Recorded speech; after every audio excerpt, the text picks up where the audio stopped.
जय शनि देव। शनिवार व्रत कथा। एक समय स्वर्गलोक में सबसे बड़ा कौन के प्रश्न पर 9 ग्रहों में वाद विवाद हो गया।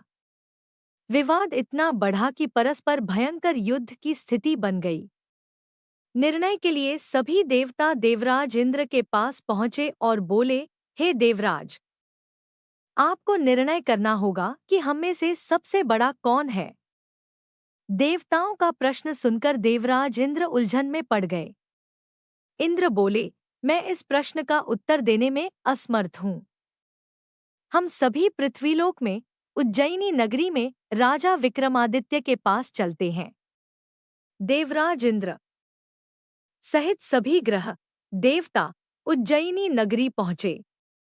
महल में पहुंचकर जब देवताओं ने उनसे अपना प्रश्न पूछा तो राजा विक्रमादित्य भी कुछ देर के लिए परेशान हो उठे, क्योंकि सभी देवता अपनी अपनी शक्तियों के कारण महान थे। किसी को भी छोटा या बड़ा कह देने से उनके क्रोध के प्रकोप से भयंकर हानि पहुंच सकती थी। अचानक राजा विक्रमादित्य को एक उपाय सूझा और उन्होंने विभिन्न धातुओं स्वर्ण, रजत, चांदी, कांसा, ताम्र, तांबा, सीसा, रांगा, जस्ता, अभ्रक व लोहे के 9 आसन बनवाए। धातुओं के गुणों के अनुसार सभी आसनों को एक दूसरे के पीछे रखवाकर उन्होंने देवताओं को अपने अपने सिंहासन पर बैठने को कहा। देवताओं के बैठने के बाद राजा विक्रमादित्य ने कहा, आपका निर्णय तो स्वयं हो गया। जो सबसे पहले सिंहासन पर विराजमान है वही सबसे बड़ा है।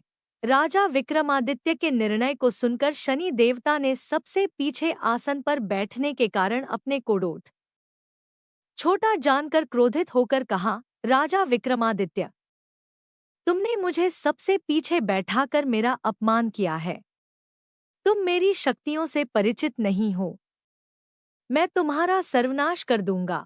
शनि ने कहा, सूर्य एक राशि पर 1 महीने, चंद्रमा 2.25 दिन, मंगल 1.5 महीने, बुध और शुक्र 1 महीने, बृहस्पति 13 महीने रहते हैं, लेकिन मैं किसी राशि पर 7.5 वर्ष 7.5 तक रहता हूँ।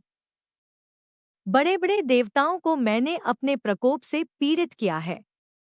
राम को 7.5 के कारण ही वन में जाकर रहना पड़ा और रावण को 7.5 के कारण ही युद्ध में मृत्यु का शिकार बनना पड़ा। राजा, अब तू भी मेरे प्रकोप से नहीं बच सकेगा। इसके बाद अन्य ग्रहों के देवता तो प्रसन्नता के साथ चले गए, परंतु शनिदेव बड़े क्रोध के साथ वहां से विदा हुए। राजा विक्रमादित्य पहले की तरह ही न्याय करते रहे। उनके राज्य में सभी स्त्री पुरुष बहुत आनंद से जीवनयापन कर रहे थे। कुछ दिन ऐसे ही बीत गए। उधर शनि देवता अपने अपमान को भूले नहीं थे। विक्रमादित्य से बदला लेने के लिए एक दिन शनिदेव ने घोड़े के व्यापारी का रूप धारण किया और बहुत से घोड़ों के साथ उज्जयिनी नगरी पहुंचे। राजा विक्रमादित्य ने राज्य में किसी घोड़े के व्यापारी के आने का समाचार सुना तो अपने अश्वपाल को कुछ घोड़े खरीदने के लिए भेजा। घोड़े बहुत कीमती थे। अश्वपाल ने जब वापस लौटकर इस संबंध में बताया तो राजा विक्रमादित्य ने स्वयं आकर एक सुंदर व शक्तिशाली घोड़े को पसंद किया। घोड़े की चाल देखने के लिए राजा उस घोड़े पर सवार हुए तो वह घोड़ा बिजली की गति से दौड़ पड़ा। तेजी से दौड़ता घोड़ा राजा को दूर एक जंगल में ले गया और फिर राजा को वहां गिराकर जंगल में कहीं गायब हो गया। राजा अपने नगर को लौटने के लिए जंगल में भटकने लगा, लेकिन उन्हें लौटने का कोई रास्ता नहीं मिला। राजा को भूख प्यास लगाई। बहुत घूमने पर उसे एक चरवाहा मिला। राजा ने उससे पानी मांगा। पानी पीकर राजा ने उस चरवाहे को अपनी अंगूठी दे दी। फिर उससे रास्ता पूछकर वह जंगल से निकलकर पास के नगर में पहुंचा। राजा ने एक सेठ की दुकान पर बैठकर कुछ देर आराम किया। उस सेठ ने राजा से बातचीत की तो राजा ने उसे बताया कि मैं उज्जयिनी नगरी से आया हूँ। राजा के कुछ देर दुकान पर बैठने से सेठ जी की बहुत बिक्री हुई। सेठ ने राजा को बहुत भाग्यवान समझा और खुश होकर उसे अपने घर भोजन के लिए ले गया। सेठ के घर में सोने का एक हार खूंटी पर लटका हुआ था। राजा को उस कमरे में छोड़कर सेठ कुछ देर के लिए बाहर गया। तभी एक आश्चर्यजनक घटना घटी। राजा के देखते देखते सोने के उस हार को खूंटी निगल गई। सेठ ने कमरे में लौटकर हार को गायब देखा तो चोरी का संदेह राजा पर ही किया, क्योंकि उस कमरे में राजा ही अकेला बैठा था। सेठ ने अपने नौकरों से कहा कि इस परदेसी को रस्सियों से बांधकर नगर के राजा के पास ले चलो। राजा ने विक्रमादित्य से हार के बारे में पूछा तो उसने बताया कि उसके देखते ही देखते खूंटी ने हार को निगल लिया था। इस पर राजा ने क्रोधित होकर चोरी करने के अपराध में विक्रमादित्य के हाथ पांव काटने का आदेश दे दिया। राजा विक्रमादित्य के हाथ पांव काटकर उसे नगर की सड़क पर छोड़ दिया गया। कुछ दिन बाद एक तेली उसे उठाकर अपने घर ले गया और उसे अपने कोल्हू पर बैठा दिया। राजा आवाज देकर बैलों को हाँकता रहता। इस तरह तेली का बैल चलता रहा और राजा को भोजन मिलता रहा। शनि के प्रकोप की 7.5 पूरी होने पर वर्षा ऋतु प्रारंभ हुई। राजा विक्रमादित्य एक रात मेघ मल्हार गा रहा था कि तभी नगर के राजा की लड़की राजकुमारी मोहिनी रथ पर सवार उस तेली के घर के पास से गुजरी। उसने मेघ मल्हार सुना तो उसे बहुत अच्छा लगा और दासी को डोट भेजकर गाने वाले को बुला लाने को कहा। दासी ने लौटकर राजकुमारी को अपंग राजा के बारे में सब कुछ बता दिया। राजकुमारी उसके मेघ मल्हार से बहुत मोहित हुई। अतः उसने सब कुछ जानकर भी अपंग राजा से विवाह करने का निश्चय कर लिया। राजकुमारी ने अपने माता पिता से जब यह बात कही तो वे हैरान रह गए। रानी ने मोहिनी को समझाया, बेटी, तेरे भाग्य में तो किसी राजा की रानी होना लिखा है, फिर तू उस अपंग से विवाह करके अपने पांव पर कुल्हाड़ी क्यों मार रही है। राजकुमारी ने अपनी जिद नहीं छोड़ी। अपनी जिद पूरी कराने के लिए उसने भोजन करना छोड़ दिया और प्राण त्याग देने का निश्चय कर लिया। आखिर राजा रानी को विवश होकर अपंग विक्रमादित्य से राजकुमारी का विवाह करना पड़ा। विवाह के बाद राजा विक्रमादित्य और राजकुमारी तेली के घर में रहने लगे।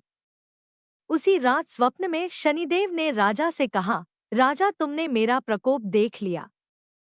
मैंने तुम्हें अपने अपमान का दंड दिया है। राजा ने शनिदेव से क्षमा करने को कहा और प्रार्थना की, हे शनिदेव, आपने जितना दुख मुझे दिया है अन्य किसी को न देना। शनिदेव ने कुछ सोचकर कहा, राजा, मैं तुम्हारी प्रार्थना स्वीकार करता हूँ। जो कोई स्त्री पुरुष मेरी पूजा करेगा, शनिवार को व्रत करके मेरी व्रत कथा सुनेगा, उस पर मेरी अनुकंपा बनी रहेगी। प्रातःकाल राजा विक्रमादित्य की नींद खुली तो अपने हाथ-पांव देखकर राजा को बहुत खुशी हुई।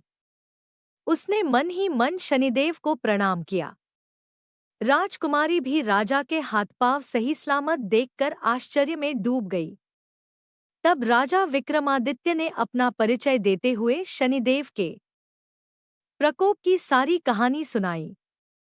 सेठ को जब इस बात का पता चला तो दौड़ता हुआ तेली के घर पहुंचा और राजा के चरणों में गिरकर क्षमा मांगने लगा।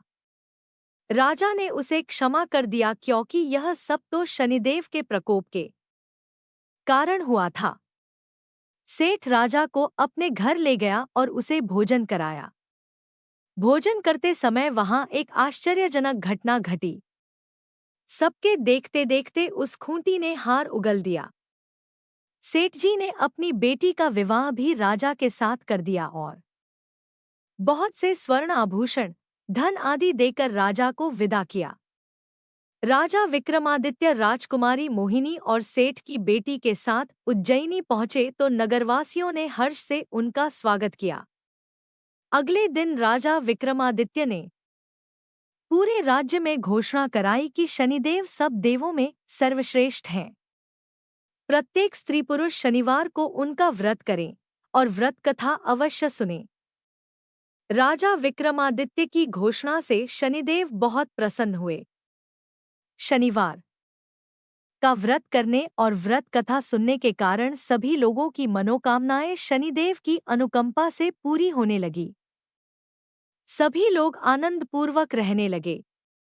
शनि चालीसा। जय गणेश गिरिजा सुवन मंगल करण कृपाल, दीनन के दुख दूर करी, कीजे नाथ निहाल। जय जय श्री शनिदेव प्रभु, सुनो विनय महाराज, करहु कृपा है रवि तनय, राखो जन की लाज। जयति जयति शनिदेव दयाला, करत सदा भक्तन प्रतिपाला। चारी भुजा तनु श्याम विराजे, माथे रतन मुकुट छबी, छाजय परम विशाल मनोहर भाला। टेढ़ी दृष्टि भ्रिकुटी विकराला, कुंडल श्रवण चमाचम चमके, ही माल मुक्तन मणि दमके। कर में गदा त्रिशूल कुठारा, पल बिच करे अरिहिंग संहारा। पिंगल कृष्णो छाया नंदन, यम कोणस्थ रौद्र दुखभंजन। सौरी मंद शनि दशनामा, भानुपुत्र पूजहीं सब कामा। जा पर प्रभु प्रसन्न में जाहीं, रंकहो राव करे क्षण माही। पर्वत हूँ तृण होई निहारत, तृणों को पर्वत करी डारत। राज मिलत बन रामहे, दीन हयो कैकेहू की मति। हरि लीन हयो बनहू में मृग कपट दिखाई, मातु जानकी गई चुराई। लखनहिंग शक्ति विकल करिडारा, मचिगा दल में हाहाकारा। रावण की गतिमती बौराई, रामचंद्र सो बैर बढ़ाई। दियो कीट करी कंचन लंका, बजी बजरंग बीर की डंका। नृप विक्रम पर तुही पगुधारा, चित्र मयूर निगली गै हारा। हार नौलखा लाग्यो चोरी, हाथ पैर डरवायो। तोरी भारी दशा निकृष्ट दिखायो, तेली ही घर कोल्हू चलवायो। विनय राग दीपक मह कीन हयो, तब प्रसन्न प्रभु वै सुख दीन हयो। हरिश्चंद्र नृप नारी बिकानी, आप हो भरे डोम घर पानी। तैसे नल पर दशा सिरानी, भूंजी मीन कूद गई पानी। श्री शंकर ही गहयो जब जाई, पार्वती को सती कराई तनिक। विलोकत ही करी रीसा, न भूड़ी गयो गौरसुत सीसा। पांडव पर भय दशा तुम्हारी, बची द्रौपदी होती उघारी। कौरव के भी गति मति मार्यो, युद्ध महाभारत करी डार्यो। रवि कहे मुख मह धरी तत्काला, लेकर कूदी पर्यो पाताला। शेष देवल की विनती लाई, रवि को मुख ते दियो छुड़ाई। वाहन प्रभु के साथ सुजाना, जग दिग्गज गर्दब मृगस्वाना। जम्बुक सिंह आदि नखधारी, सोफल ज्योतिष कहत पुकारी। गज वाहन लक्ष्मी गृह आवे, हाय ते सुख संपत्ति।